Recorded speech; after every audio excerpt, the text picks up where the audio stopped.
In the winter of 1942, across Europe, Britain and North America, millions of families woke up to empty shelves, ration books and uncertain futures. Imported food was scarce, fuel was limited, greenhouses were rare luxuries, yet people still found ways to put fresh greens on the table in January when the ground was frozen and daylight was short. They did it with cold frames, simple wooden boxes topped with glass, positioned carefully and managed with discipline and experience. These were not hobbies. They were survival systems. Every head of lettuce, every handful of spinach meant one less ration coupon used, one more meal stretched, one more family kept healthy through winter. Today, most of that knowledge has faded. Plastic tunnels replaced glass, electric heaters replaced careful planning. But when power fails or supply chains break, those old methods become valuable again. What wartime gardeners mastered was not technology. It was timing, insulation, soil biology, and attention. And those principles still work. How wartime cold frames were built to trap every possible degree of heat. Cold frames during World War II were designed to maximize solar gain with almost no materials. Most were built from scrap lumber, old windows and salvaged bricks. The back wall was always higher than the front, creating a slope that caught winter sunlight. The glass was angled toward the low southern sun. Frames were sunk slightly into the ground to tap into the Earth's stable temperature. Many families lined the inside walls with tar paper or dark-painted boards to absorb heat during the day and release it at night. Some added stone or brick along the north side to act as thermal mass. Even broken concrete was used. The goal was simple: store daytime warmth and release it slowly after sunset. You know, modern gardeners can still do this. A simple frame built against a south-facing wall with black-painted bricks along the back will hold heat far better than a plastic tunnel exposed to wind. Why soil preparation mattered more than any glass covering. Wartime manuals emphasized soil long before winter arrived. In late summer and early fall, gardeners dug in aged manure, leaf mold and compost to create biologically active soil. As organic matter decomposed, it generated gentle heat. This microbial warmth could raise soil temperatures several degrees above freezing.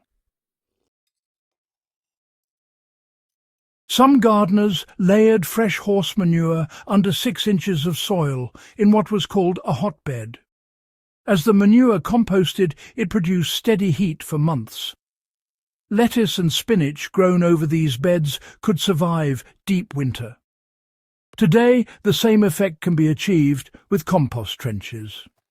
Dig a shallow trench under your cold frame in autumn, fill it with leaves, kitchen scraps and manure, cover it with soil, and let biology do the heating. You know, careful planting schedules really did ensure steady harvests all through the winter. Wartime gardeners, well, they never just planted once and hoped for the best. Instead, they planted in waves. Hardy crops like marsh, winter lettuce, claytonia and spinach were sown in late August, early September, and then again in October. Each planting matured at its own pace, which meant there were overlapping harvests all season long. Seedlings were thinned out slowly, so smaller plants could take the place of the ones that had been harvested. Absolutely nothing was wasted. Even the thinnings were eaten. Roots were left undisturbed, you see, to avoid putting any stress on the plants. For modern growers, this all means planting cold-hardy greens in, well, 3 stages before the frost sets in. One planting matures in early winter, another holds through January, and the last one, well, it waits until the light returns in February. You know, insulation techniques were absolutely crucial for keeping plants alive when the weather dropped below 0. Glass alone, well, it just wasn't enough. When those temperatures really plunged, gardeners would add extra layers for protection. They'd use straw mats, burlap sacks, old blankets, and even newspaper, placing them over the frames at night. Some families actually kept stacks of hay nearby, just in case they needed a bit more emergency insulation. During the day, those covers were taken off to stop moisture from building up and to keep disease at bay. This daily routine, it just became part of life for so many. You'd check the frames in the morning, vent them at noon, and then cover everything up again at dusk. These days, a modern version might use moving blankets, foam boards, or even thick cardboard. But, you know, the principle hasn't changed a bit. You trap the heat at night and then let it go during the daylight hours. Ventilation, you know, really played a crucial role in preventing rot and crop failure. One of the biggest dangers in those winter frames was condensation. Warm days, followed by cold nights, would create this dripping moisture that, well, encouraged mould and rot.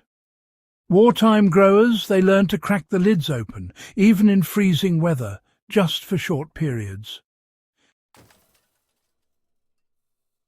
This brief ventilation, it dried the leaves and, importantly, refreshed the air. It prevented those nasty fungal outbreaks that could, honestly, wipe out entire frames. These days, a lot of gardeners lose their winter crops because they're just too afraid to open up the frames in cold weather. But wartime practice really shows us that short, controlled ventilation is absolutely essential. Crop selection. Well, that made survival possible. Not every vegetable belonged in a cold frame, you see.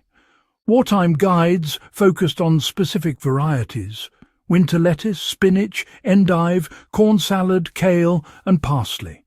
These plants, they tolerate low light and cold roots, making them perfect for those tough winter conditions. Root crops, like carrots and beets, were often stored in frames under straw for winter harvest, rather than grown actively. Choosing the right varieties remains critical, you know. Modern seed catalogues still carry many of these old winter types, often labelled hardy or overwintering. How disciplined routines turn simple boxes into food factories. Cold frames succeeded because they were managed daily. Gardeners checked moisture, removed dead leaves, adjusted covers, and harvested carefully. Neglect meant failure. This discipline turned scrapwood and glass into dependable food systems. Families learned that consistency mattered more than equipment. For modern survival-minded growers, this is the central lesson. Winter food is not automatic. It is earned through attention.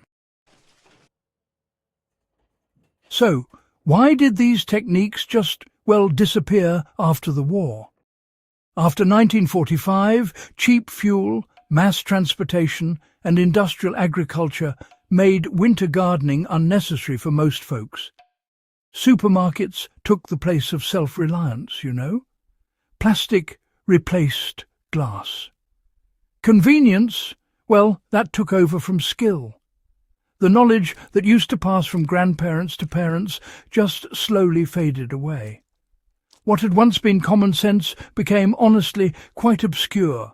But now, as energy costs rise and supply chains remain fragile, those old skills, they matter again. So, here's how you can rebuild a wartime cold frame system today. You can start with a simple south-facing box. Use some recycled windows, fill it up with compost-rich soil, and choose winter greens to plant. Add insulation materials where you can. Plant your crops in waves. Vent the frame daily, and remember to cover it up at night. Just observe closely, and you'll be well on your way. Within just one season, you can be harvesting fresh greens in January using nothing but sunlight, soil, and a bit of discipline. And, that's exactly what families did 80 years ago, under far worse conditions than we face today. Now, why remember these old methods? Well, it's about more than just gardening. These cold frame techniques, they really represent resilience. They show how ordinary people managed to feed themselves when systems failed. And honestly, they remind us that food security begins at home, not at the store. By reviving these skills, you're not just playing at history. You're preserving practical knowledge that once kept millions alive. If you found this guide valuable and want more deeply researched, history-based survival knowledge, make sure to subscribe to the channel, share this video with others who care about self-reliance, and help keep these forgotten skills alive for the next generation.